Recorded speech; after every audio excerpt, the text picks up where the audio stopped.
Dustin Rider Wiki.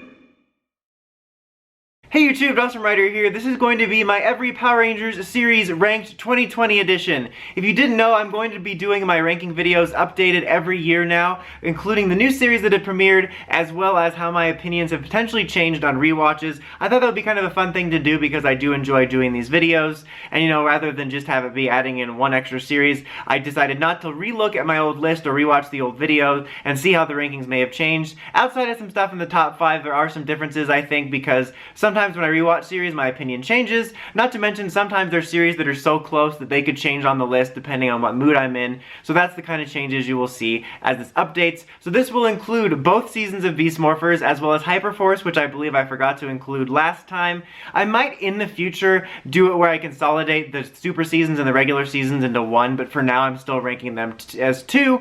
And also, just real quick to pose a question before I start, would you guys be interested in seeing me add in the comics in the future? I debated about it this time but decided against it, but meaning stuff like the Mighty Morphin series or the Go-Go series, especially since those are completed. So let me know if you want to see me possibly include those in the future, since I am including non-regular show stuff like the regular show and Hyperforce. So let's go ahead and start right at the bottom with Super Ninja Steel. For me, this series just represents the absolute worst of what PR could be, the worst of its potential. Just absolutely nothing felt like it happened in this series. It felt like it had the flimsiest legs to stand on in regards of what a second season could be. Everything about the Neo Saban era that I hate, with the cringy, Stepfordy feeling characters, the forced humor, like I said, absolutely no plot, the continued reuse of MMPR's music and themes. It just, for me, it represents the absolute worst of Power Rangers ever. Coming up after that is MMPR Season 1, which I know is a controversial one to put at the bottom of the list for a lot of people, and I do have some level of fondness and nostalgia because this is the season that got me into Power Rangers, but as I've said in previous videos, it's just the most difficult to rewatch because a whole lot of absolutely nothing happens in this season. You could distill it down to a couple bullet points, and it can be fun to revisit chunks of it, but in terms of revisiting MMPR as a whole, this is the one that I have the hardest time revisiting every single episode because of how all the nothing happens in it. After that is Ninja Steel itself, which I think if you just look at it on its own is kind of okay. Like, it has some really cool concepts I like, and does have a little bit more plot going on, and a decently satisfying conclusion, and I think is actually a good argument to be made with this season, and I would say Beast Morphers, if these could have easily been a solid one season and didn't need the whole second other season. I just overall don't care for Ninja Steel's cast and energy, which is why it ranks so low. After that is Super Mega Force, one of the seasons the fandom loves to hate, and for a lot of good reason, but some overblown hate as well. For me, I had zero desires for the anniversary aspects of this season, and I don't think it's necessarily even as gut-wrenchingly awful as the fandom will make it sound. It's just the absolute bare minimum effort for a season or an anniversary season. It's as if you asked your friend to fix your kitchen up for you, and he didn't destroy it and make it a mess, but he didn't do the job you wanted. He just kind of left it there and did nothing with it hardly. And that's kind of what this season is. Lots of missed opportunities and potential, but for me, I would much rather see the show's core itself fixed rather than the frivolous anniversary aspects, but it's certainly a weak effort for the franchise. After that, for me, is personally Dino Charge. I have softened to this series a little bit as we've gone on, and I've gotten more appreciation for the fact that a positive of this one is that the quest for the Energems gave this season a through line that other second seasons didn't enjoy. But that being said, it was an unfortunate de-evolution of what Dino Charge did right in focusing more on filler than the actual plot. Even in episodes where something major was happening, like the Silver Ranger debuting, it felt like filler was their main focus, as well as dropping the ball on stories that had been built up, like the introduction of the Aqua Ranger. And after that is Megaforce. I would say Megaforce, another one of those hated seasons. It doesn't get hated on quite as much as its sequel brother, but for me, this is like the bland toast, flavored oatmeal of the series. Like, for me, it's just fine. I actually really dig the pilot. I think it's a cool homage to Day of the Dumpster,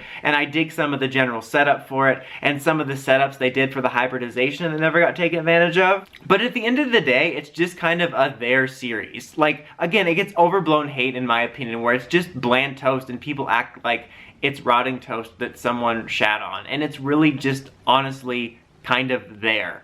After that for me is Beast Morphers Season 2, which is kind of a mixed bag for me, and I'll be interested to see how both seasons of this series rank as the years go on and I get to rewatch it and digest it more. But for me, I really thought about how weirdly mixed this season was, because when I was first thinking about it, I thought a lot about the second half of the season almost as its own season, because we had the hiatus and then the international airings, which made the second half feel isolated. And the second half was definitely stronger in a lot of aspects. But the more I thought about it, this was a very uneven season for me. I think almost the entire first half was basically a super season where a whole lot of nothing happened, and it fell for a lot of the pitfalls of things I didn't enjoy about previous super seasons. Then you have that weird middle chunk with the Chaku arc and the team up and the Mayor Daniels arc, which was good, and then you have a whole lot of nothing until the finale, and it results in kind of a mixed bag of a season with a lot of stuff that I didn't enjoy, not to mention, it's great to be human.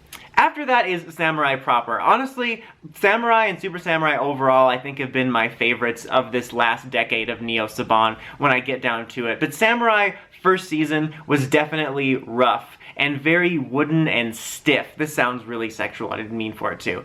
But what I mean is they rushed production out so fast, and Samurai's style on paper isn't that different from Time Force and Wild Force, or even something like SPD's premise, or not SPD so much, maybe Time Force, Wild Force, where they stuck really close to the Sentai, but colored select things in different. And Samurai was no different, but because they were so gung-ho about getting Power Rangers out there, Samurai feels like such a direct translation of Shinkenger, to the point where sometimes the dialogue felt like they were just reading TV Neon subs. One positive thing I will say about it though is I think it had one of the best Season 1 to 2 transitions, where they had this nice little arc about the black box that led right into Season 2, which made the season finale just feel like a season finale, and didn't feel like it needed to feel like a series finale, and then you led into the nice reason for the Season 2. Speaking of Season 2, my next pick is MMPR Season 2, which is really funny. This is a fun season to rewatch actually, and the last time I rewatched it, I kind of had fun rewatching it just because of all the behind the scenes stuff. I talked about the whole lot of nothing that happens in Season 1, but there's actually quite a lot going on in Season 2 because of how much was going on behind the scenes. Since they initially ordered all that Ju 2 footage so they could keep using the same suits and mecha suits, only to then decide to use the Die Ranger mecha, resulting in them mixing the footage. Side note, I never understood why they couldn't use both. Like, why not destroy the Dino Zords and then just have some fights in the Dino Megazord and some fights in the Thunder Megazord, and then you have twice the footage to use, and you didn't have to hybridize it. You smart people are so stupid! Not only do you have that, you have the transition of Tommy into the White Ranger, the transitioning out of the Core 3 original Jason, Zack, and Trini into Rocky, Adam, and Aisha, which I always find funny because I'm simultaneously impressed at how slick and shady as F that they got that done, and also I feel embarrassed that I didn't notice how obvious it was.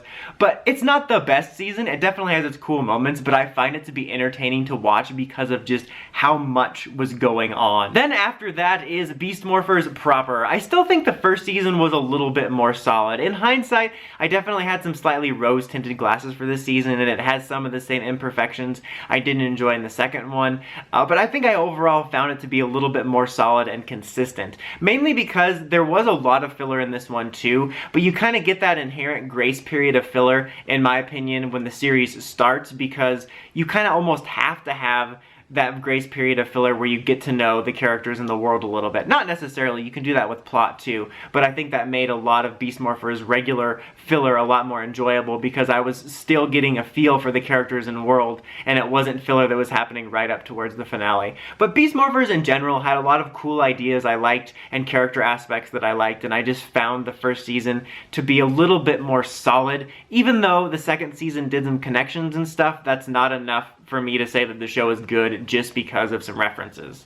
Then we have Super Samurai, which I personally think is the strongest of the second and Super seasons. Like I said in Samurai's segment, they got a decent lead-in for the second season. I think things were allowed to breathe a little bit better. Some of the originality that they had that wasn't Shinkenger's copies was allowed to come in there a little bit. I think the cast got a little bit more comfortable. I think it had one of the strongest finales. In fact, of the last 10 years is probably my favorite finale that felt the most like an epic PR finale we used to get. And in general, I think because they did stick to Shinkenger's outline, it made it feel like there was much more of an ongoing plot, whereas future seasons that followed this had a whole lot of nothing happening a lot. So I have a soft spot for this season. Then next up is Dino Charge proper, which I had a very rocky history with, but ultimately I do kind of dig this season. I think it was a step up from the Zatcher era of Samurai and Megaforce, where things felt a little bit more natural. It had a very likable cast. The Dino Gem Energem premise gave a through line to the series overall, but I think this one was more focused, and you didn't have that awkward imbalance where they were leaning on filler as much as they were in the second half of the season. And you did start to see a declining quality, I think, in the later half of the season, but I think it made for a much more overall enjoyable and consistent first season. You have another season that everyone loves to hate, which is Overdrive. You practically get fans immediately hating the series when coming into the fandom without ever having watched a single episode. And it's really funny because on multiple occasions I've described this season as one of my lesser favorite seasons I always find myself defending, because this isn't one of my more favorite seasons. Like, I don't like it all that much, but I think it has some really cool ideas. I think that they really used the framework of Bokenger and made it their own. I think the globetrotting aspect and the multiple villains aspect was cool. I think because of the quest, they also had a through line where it felt like there was stuff going on a lot. And I think Mac's human storyline is really underrated and was actually kind of deep and had some cool moments, especially when you contrast it to the more childish version that we got with Steel. But for me, the reason it falls flat is just because something about the cast felt off for me, and there was just something off about the show in general and its pacing. But in a way, I almost want to say it's underrated, because it did lots of cool stuff that's leagues beyond what we've gotten from Samurai through present. Not to mention it had some great characters like Spencer, who I absolutely adore. Up next is Turbo, which is weird because sometimes I almost want to rank the first half and the second half of this season separately because they almost feel so different. The first half is definitely the weakest with the original cast. Like, there's some elements I like I always liked the Shadow Ranger episode. I mean, in general, I had a fondness for the cast at the time. I appreciated the idea of them doing the detonators to sort of mix things up, but then that ended up becoming repetitive in and of itself. Passing of the Torch was great. You have a bit of an awkward period after that where you sort of devolve back into filler with these new characters, but then the latter half of Turbo is actually really solid and ramps up to a really great finale, and quite frankly I think one of the best finales in the series. So this is such a weird one to rank because it's like this almost exact, like, random scale of bad, good, bad, good, bad, good, but that's just kind of why it ranks in such a weird place. You have Lightspeed, which I would describe as the most middle-of-the-road series for me, that I feel like I almost always have a different opinion every time I rewatch it. Sometimes I'm really not a fan, which isn't helped by, I think, how overhyped it's become in the fandom in the last decade or so. And then sometimes I like it and I'm like, wow, that was really good, I liked that a ton. And I think ultimately for me, I think this is just objectively a solid but imperfect PR season that has a lot of really cool stuff. It's just never been ultimately my cup of tea, but I can appreciate it at certain moments. Zeo next up is one of the weirdest ones to rank just because I have such a weird feeling about it. I feel there's a general feeling of special nostalgia for Zeo, for the core fandom, kind of like how everybody on the outside of the fandom is nostalgic for MMPR, but there was something special about Zeo because it was the first time that we were getting new suits. The build-up in the show and the advertising campaign was something special, and it really did feel like something special, and I think is an overall enjoyable season that I do have a soft spot for. But it's always held back for me by two things. Mainly its non-ending, which is kind of unfortunate because of how good not only MMPR Season 3's ending was, but also how good Turbo's finale ended up being. But it had such an awkward non-finale and awkward transition into Turbo. And also for me, in some ways, it felt like a step back from MMPR Season 3. Not totally, but in some ways, because it felt like MMPR Season 3 started to ramp up the stakes and some more serialized stuff, and it felt like this was a little bit step back into Fillerville, even though this is a series that, while it ranks lower, is still kind of one of its more fond in my heart. Lost Galaxy is next, which is a huge fan favorite in a lot of ways, and I've always had very mixed feelings on this series because I think it has a lot of really cool concepts and characters, and some of my all-time favorite things, like one of my all-time favorite openers, for whatever reason. The two parts of this is one of my favorite season premieres. I love the Quasar Sabers. I love a lot about the mythology. I love that the idea that they kind of wanted to stick to this space epic that, like, as in Space and Lost Galaxy, almost had this, like, Star Trek light vibe to a lot of the stuff they were doing, and I really liked that. the Corone stuff is some of my favorite. They have some really good stuff in this season, but this is one of those one that's also held back for me just because there's something uneven about it, about the storytelling. I think it has a lot to do with some of the behind the scenes stop and start stuff I can sort of feel, and it's just never quite come all together to allow it to rank higher. Probably controversial to put this above Lost Galaxy, but for me it's MMPR Season 3, which is my personal favorite of the 3 MMPR seasons. As I sort of touched on in Zeo and have touched on in past videos, this one just felt like the stakes were higher right from the beginning. You know, there definitely had some filler in the middle, but it just felt like the Rangers' backs were to the wall. And also, just FYI, I include Alien Rangers personally as part of Season 3. I know it's technically its own miniseries, but because the narratives are so closely tied together and it leads right in from, you know, Rangers in Reverse to the Zeo buildup, I just see it as one unit. So I just felt like there was a lot going on in here, even if it wasn't perfect, and I think is the most enjoyable and easily the most rewatchable and interesting of MMPR. And again, that buildup to Zeo holds up very well. It's like surprisingly well. Lots of really cool foreshadowing and stuff, even setting aside the cool marketing campaign for Zeo. Next is Wild Force, which I think is one of the most underrated seasons. I think I said that in my last ranking video. It sounds familiar, but because it had its silly moments and its cringy moments and some weird moments with the performances, but it had some really great storytelling, an excellent score, excellent pacing. You know, I was surprised last time I rewatched it how it felt like something was happening almost every episode. Not to mention one of the most underrated villains of Master Org, who was a human villain that was irredeemable, and nowadays we can't even let Blaze be a D-bag. Like, everybody has to be Stepford, like Pleasantville stuff, and I can't believe, especially based on the current level of PR, that we actually had a human villain that was irredeemable. Then is Time Force, which I always go back and forth whether to rank these two and switch them up, because I think in some ways I thought Wild Force is actually a little bit better than Time Force, because last time I revisited Time Force, there was a lot more filler and nothingness that I remember, but there definitely was something special about Time Force. It's one of those casts where you could just feel the chemistry between the characters,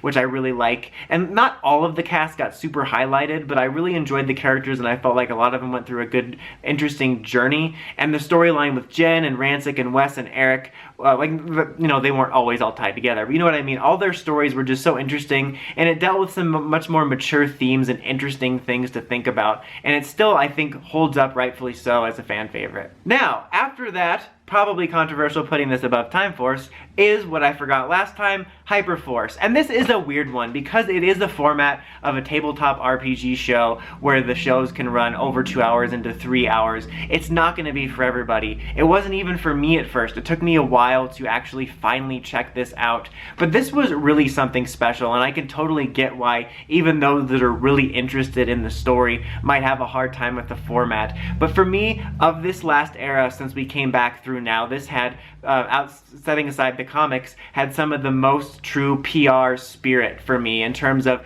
the way they thought about the storytelling and the mythology and how it all tied in. Not to mention all the characters got developed and had their own story. And even though the RPG format isn't for everyone, I think it was really beneficial to the unique vibe the Hyperforce team had, which was very much an underdog, you know, Legends of Tomorrow, Guardians of the Galaxy feel, where they felt like the B team, the C team that was always struggling to, you know, do good. And not just do good, but I mean like literally do good in battle. And because in RPGs you can roll wrong and make mistakes, it often led to so many hilarious scenarios and always made them feel like the underdogs. And it really just gave the unique charm to the Hyperforce team, which is why I think they're so special. But I definitely encourage you to check it out if you think you might be able to deal with the format, because it's one of my favorite series.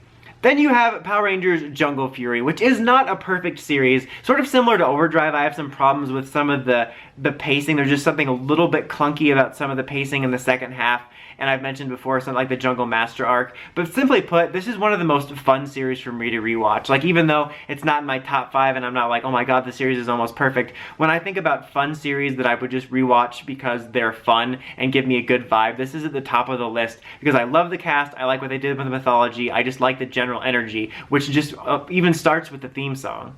Speaking of fun to watch, Ninja Storm. This is the other one of the two series that I would say I would pop in to have fun with is Ninja Storm. I think they did a really good job of balancing the humor and story in this, and that I'm always impressed, at least for me, that because the series tended to be a little bit more funny and light, but they never took away from when they wanted to do a story, like when they were doing a story with Lothar or Cam or something. It never felt like it took away me taking that seriously because it was a more humorous series. Not to mention, I found the series humor to mostly be funny, and I think was a good example, especially in today's day of Power Rangers, that you can do humor of all different kinds and not just one kind. Now entering the top 5 for me is Power Rangers Mystic Force, which I think is a very underrated and underappreciated series because a lot of people tend to focus on the Mystic Force. I won't get into that too much here because I've talked about it before, but it doesn't bother me that much. But I thought this series had a really strong story, a really good way of differentiating itself from the more magical feel of Magi Ranger to feel more mystical. I think the shorter episode count really benefited it in that it felt like it was always moving forward. I think 38 might have been the sweet spot for this series to let it breathe a little bit more. And not to mention, I love the series' supporting cast. I think it has one of the strongest supporting cast, and I think it's just such an underrated gem. SPD, another fan favorite, and again, obviously a favorite of mine. This is another one where I can just really feel the chemistry the cast has on and off screen, and there's just a really terrific cast. I feel like for the most part, all of them changed in some way by the end of the series. I like how they took the more episodic structure of Deca Ranger and put it into its own storyline, not to mention the original stuff they did like A-Squad, and even though this was like a bit of a changing hands into the Kalish era, Kalish! It felt like it was lived in the Power Rangers universe and was developing it and giving us a window to what the Power Rangers universe was going to look like in the future. Starting off with the top 3 now is Dino Thunder. I adore Dino Thunder. I think this series is essentially modern MMPR done right, where it feels like a spiritual reboot of MMPR or successor or whatever you want to call it to it, but is very much its own thing, very much modern, and isn't trying to 100% verbatim replicate MMPR. I love how flawed the characters are in this series. All the Tommy stuff was honestly really great, and this was a time before we were oversaturated by JDF and by cameos and talk of cameos, and all that stuff was fantastic, and I think mostly meaningful legacy stuff. But I've said before, and I'll say it again, I think I would still love this series if you were to replace Tommy with a random mentor. Into the top 2 is RPM. I loved this series. I loved the uniqueness of it being set in another world with the apocalypse. From an outsider's perspective, it can seem kind of generic, but for Power Rangers universe, it was very unique. I definitely very much so prefer the Gazillion half, but I really loved this series also the fact that it had some really interesting and deeper themes, but also was really funny, and one of the funniest series with some of the most meta humor and some of the most interesting characters. And like, this is a season where whenever I'm thinking about a ranking list for Rangers or Ranger colors, almost everybody pops up in it. And number 1, I won't go on too long about my number 1 because I have in previous videos that aren't even related to rankings, but In Space, I've said this before, and I'm sure if you've watched my videos before you'll recognize this phrasing, but for me, it represents everything I love about what makes the Power Rangers universe unique. It was a satisfying conclusion to the overall Zordon era, while also giving it its own story with new characters like Andros and Corone that we were just meeting for the first time. But that is my updated list for 2020. As always, let me know your list, or at least part of your list if you don't feel like listing all the seasons, maybe your top 5 or 10 or something like that. And like I said in the comments, let me know whether you'd want to see me in the future incorporate the comics into the rankings. But thanks again for watching, guys. Until next time, don't forget to like, comment, subscribe, and climb the steps and ring that bell so you can get my videos. Dawson Ryder, signing out.